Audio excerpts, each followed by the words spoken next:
It is Monday the 2nd of October. We are at the West End New Act Comedian of the Year competition at the Carpenter's Arms. I'm in probably the foulest mood I could possibly be in on a Monday. Monday used to be my favourite day of the week. It has quickly turned into the worst day of the week for me, in large part because of this new job that I have. We won't go into that, but fucking hate going in on Mondays. I've got a physio appointment up this afternoon as I'm riding up. My bike had a puncture in it last week on the front tyre. Went a week without it. It's a very important vehicle for me to get around and attend to all the things I need to. But went without it for a week, which hindered me a lot. Got it sorted out on Saturday. As I'm riding up for my physio appointment, because I've had a bad knee for almost 2 years now where I haven't really been able to run, and that's why I'm putting on a massive amount of weight and haven't been able to play rugby, and stairs have become an issue at points. The tyre starts going flat. I can see the shop in my eye line. So I just get to the shop, go and ask him and say, "Boss man, what's going on?" I have to get a new tyre, another £60 on top of the 85 I already spent in cash. Went to my physio appointment, had to get an Uber bike. Physio was fine, my knee's starting to get slightly better, which is good after 2 years. There's one person in the NHS that is sorting me out, which is great. And then I take a bike home and get absolutely drenched. So I'm sitting here now, trying to get myself in a place where I'm going to enter this competition.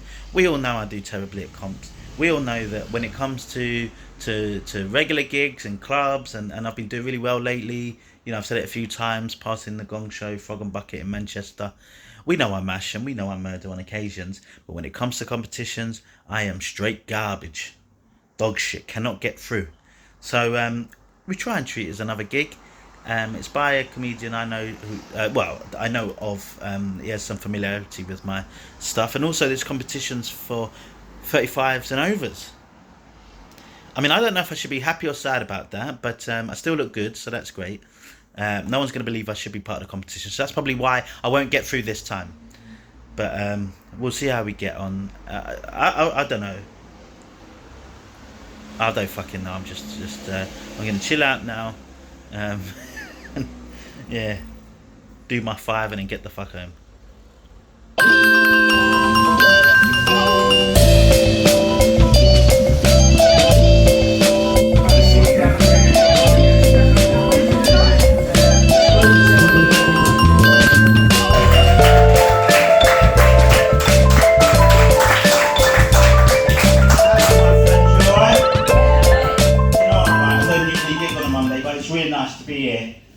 Mainly because it's nice to be the young looking one in the room again.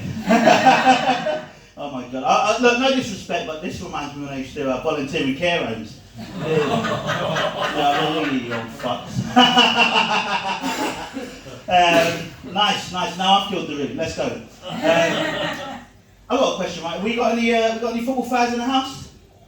Yeah, nice. I'm a big football fan, me. Big football fan. Trying to become a medium-sized football fan, but it's on to that Christmas wait since 2019. Pandemic is real, and you might have heard about this, right? The Premier League recently released this list of the most influential black people in football, right? So, really good stuff. It's players like Rashford, and Saka, and the other one that missed. Guess what they called it? They called it the blacklist. I know, I didn't even write that. It's ridiculous, right? What kind of name is that for black excellence?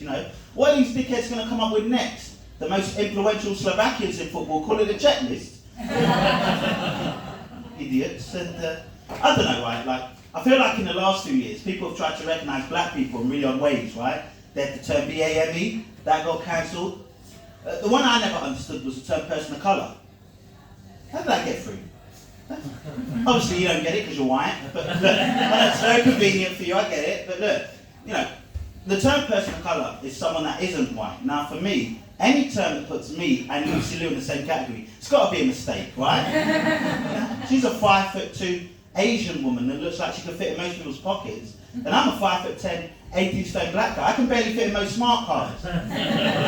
We are not the same people. Look, I'm a black guy, right? As you can tell, because I grew up without a dad, and I was talking to this vegan. In Whole Foods who told me calling myself black is actually a self-identifying preference. I'll be honest, I've got no clue what they then was talking about. I could see all my life, I thought I was born black. Hadn't realised it was a preference. I mean, if it was a preference, I'd have one of those big black dicks, you know what I'm saying? Flopping like the rock and shit. You know what I mean? My shit looks like 3 new potatoes just huddled together.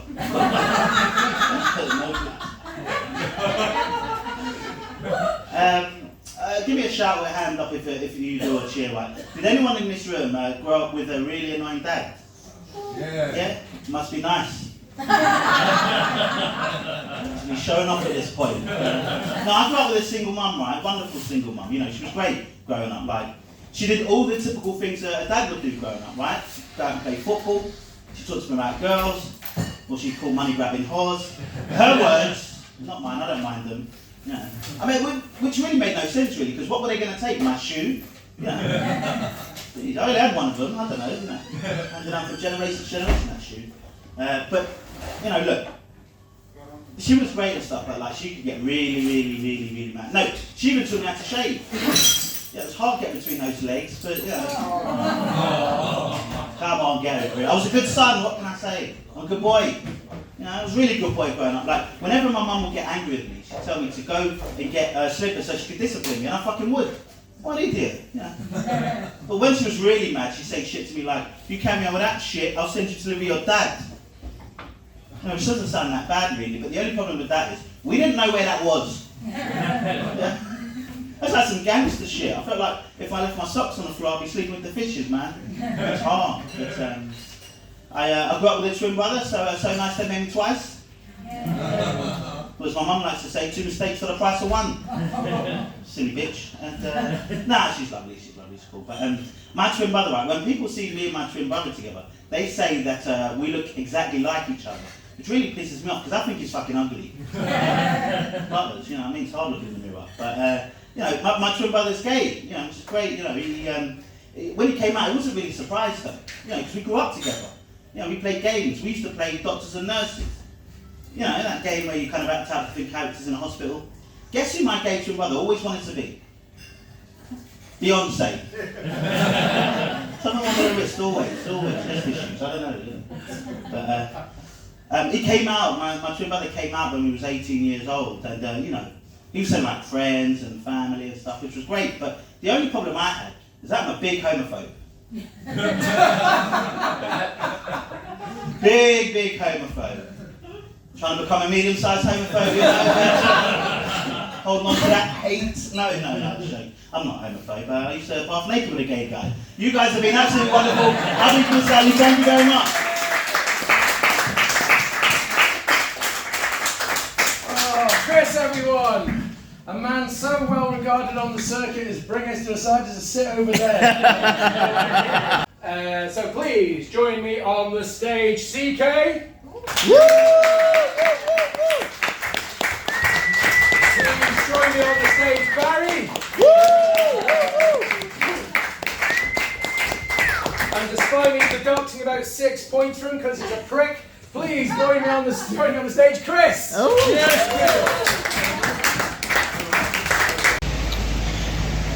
So I made it through. Yes, wonderful.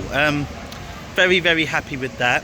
You know, it was an interesting one because being over 35s, you know, you haven't got a lot of the younger hitters, and you know, it's a much different vibe. I think Steve said during or just before he gave the results that it's a good opportunity. He wanted to create an opportunity for people that are 35 and over, where you don't get as much opportunities as these young bucks and these young whippersnappers out here. And you know, I think there's an element of truth of that. I'm 35. I'm right on the cusp of it, so I probably don't feel it as much as some of the people that were there at the competition. You know, 40 plus, some you know in their 50s. But these are still good comics, and you know, I certainly appreciate what Steve's trying to do there. Certainly because I got through. But you know, look, I love. My favorite food it's one of the reasons why I started my own night, because it's about people that want to invest and create opportunities for others as well as yourself. You know, we get some good feels from it too, and I'm just happy to have made it through in a competition finally. You know, this year we're getting a lot of good things happening for your boy. Don't know when the next rounds are, but I'm looking forward to it. Probably won't do too much in terms of my set. I might, you know, if the new bit with the fried chicken joke is coming together nicely, maybe I'll find an opportunity to do that, but who knows, we'll see. But happy to get through, and we are definitely on to the next one.